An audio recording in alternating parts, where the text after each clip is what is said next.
Well, hello there my fellow wastelanders. Welcome back to my channel and to a brand new Fallout 76 video.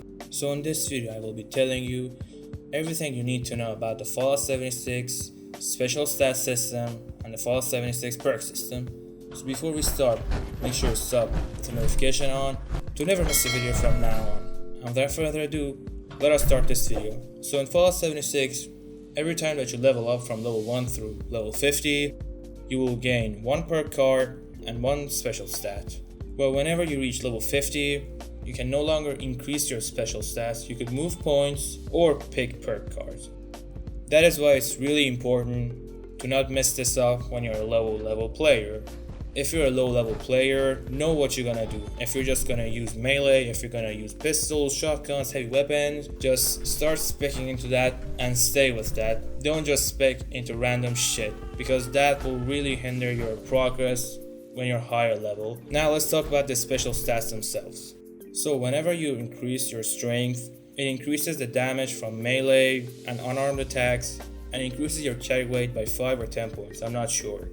But in the strength tree, it's mostly focused around melee, unarmed and heavy weapons, plus some perks that will decrease the weight for specific items like junk or meds. Now, I personally suggest having strength maxed out, but some builds usually have it around 9 or 10, only a few of them. Most builds that I know usually have strength maxed out. So if you're gonna go heavy weapons, or melee, or unarmed, or shotguns, you wanna max out strength. Otherwise, you wanna have it around 9 or 10, 8, maybe even 8.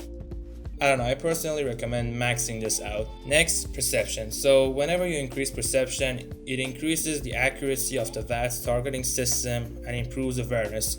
So whenever you use VATS, there's a higher chance that you'll actually hit that target, and enemies will be shown on your minimap from much further away. Now the whole perception tree itself is mostly focused around accuracy, non-automatic rifles and automatic rifles, plus a little bit of a shotgun backup. However, there are some staples in this perk tree, including Green Thumb, which you absolutely must have this. This is one of those cards that you should have it. No matter what your build is, you must have Green Thumb. Plus the 3 lockpick levels. So perception, if you're not gonna go rifles, you don't need to spec into perception heavily, but I personally recommend having it on 5 or 6. And also bows. Bows are also a part of the perception tree, but since bows are a newer addition to Fallout, usually people don't use them. They're not that OP. So yeah, have your perception around 5 or 6 if you're not gonna go rifles. If you're gonna go rifles, max it out. Non-automatic rifles and automatic rifles. Next, endurance. Endurance isn't really that important. Whenever you increase endurance, it increases the number of hit points, prolongs sprints, and improves disease resistance.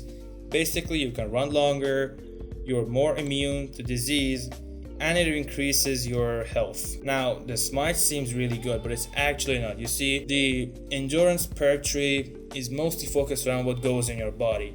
Radiation, your health, your food and drink. It's mostly focused around that. You could see, like, you regenerate more health, you regenerate more food with eating.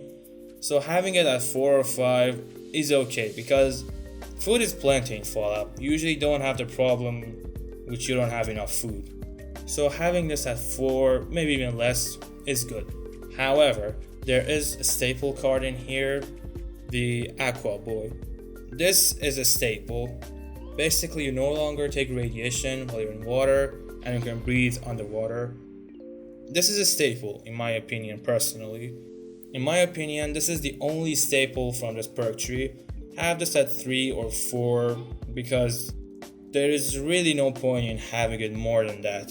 But if you want to go a junky build, maybe have some drug resistance and add them through this perk tree, but that's up to you.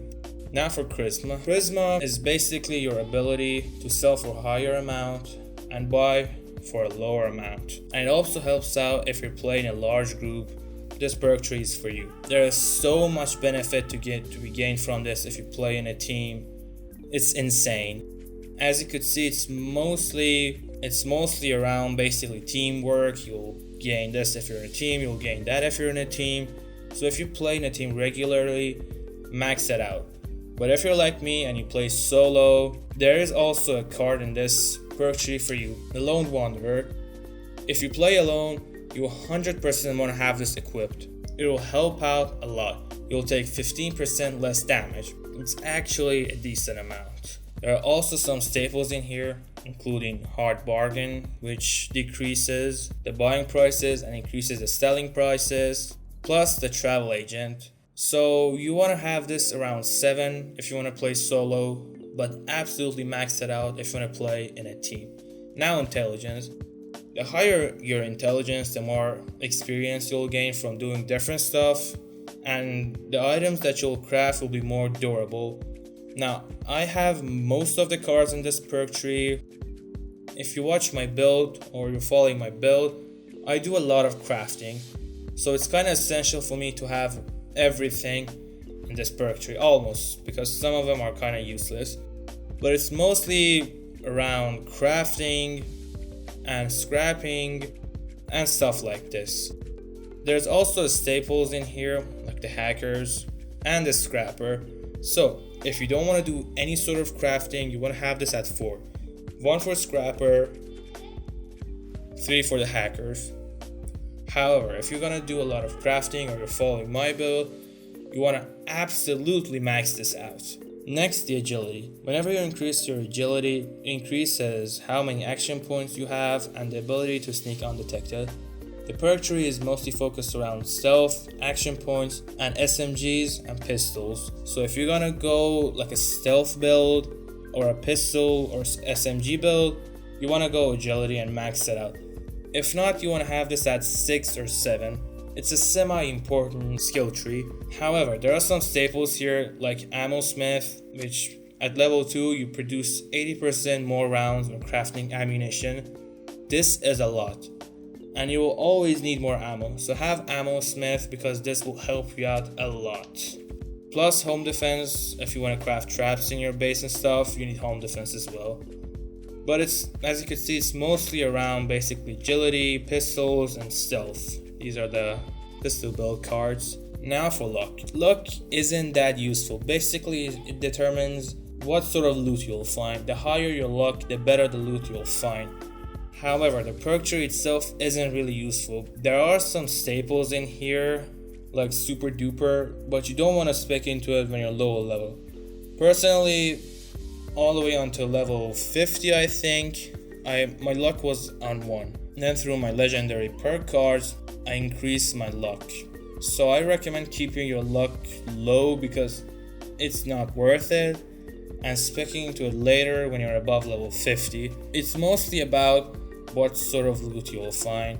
Your luck. It's basically your luck. You find pharma, and basically it's about the loot you'll find. So it's not that useful. Maybe some people disagree, but in my personal opinion, it's not that useful. Now, personally, this is my build. As you could see, this is my build. My intelligence is really pimped out because I do a lot of crafting. I have a build video if you want to watch it out. And yeah, so guys, that'll be it for this video. If you have any questions about this topic, feel free to ask me in the comment section and I will answer to all of your comments. And I will catch you on our next video.